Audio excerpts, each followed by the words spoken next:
Important topic, ठीक है। Finance में काफ़ी इम्पॉर्टेंट टॉपिक है। ईबीआईटी ईपीएस एनालिसिस का मतलब क्या होता है? It is simply a technique to compare different capital structure alternatives to determine which plan gives the highest EPS at different EBIT levels. Clear है?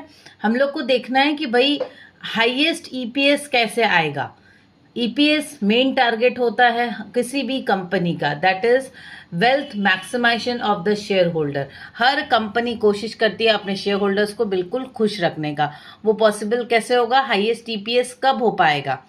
when we need to study the different capital structure. Capital structure में हमारी cost, जो fixed cost है, वो कम से कम जितनी होगी ना, तो हमारा ईपीएस ज़्यादा होगा। तो उसी को हमको यहाँ पर ईबीआईटी ईपीएस एनालिसिस में हम लोग क्या करेंगे? हम लोग सिंपली डिफरेंट जो कैपिटल स्ट्रक्चर है, जैसे कभी अपने 80-20 का हुआ इक्विटी डेट का, 80 हमारा इक्विटी हो गया, 20 डेट हो गया, कभी 70-30 हुआ। So company to company, industry to industry ये वैरी करेगा। तो ये कैपिटल स्ट्रक्चर ऑल्टरनेटिव्स अपने को स्टडी करना है, डिफरेंट कैपिटल स्ट्रक्चर ऑल्टरनेटिव। अब वहां पे हमको देखना है कौन सा कैपिटल स्ट्रक्चर जो है वो सबसे बेस्ट है, ठीक है, कि which plan gives the highest EPS at different EBIT levels. Purpose क्या है हमारा ईबीआईटी ईपीएस का? Choose between equity, debt and preference shares. हम लोग को चूज करना है equity, debt and preference shares. ये तीन ही मिला के हमारा जो पूरा जो कैपिटल स्ट्रक्चर डिसीजन है ना, ये कैपिटल स्ट्रक्चर हमारी कंपनी का। इसमें मैं डेट कितना लूंगी, कितना इक्विटी लूंगी, कितना अपना प्रेफरेंस लेंगे, तो ये हमें चूज करना है। Choose between equity, debt and preference shares.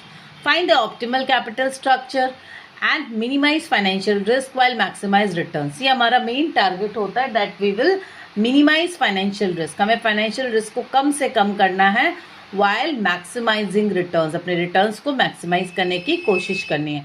This is the main reason while we are doing this EBIT EPS analysis. ये एनालिसिस से, ये टेक्निक से हमें समझ में आ जाएगा कि हमारी कंपनी में हम लोग लेवरेजिंग कितना करें, कितना फाइनेंशियल रिस्क लें, कितना नहीं लें।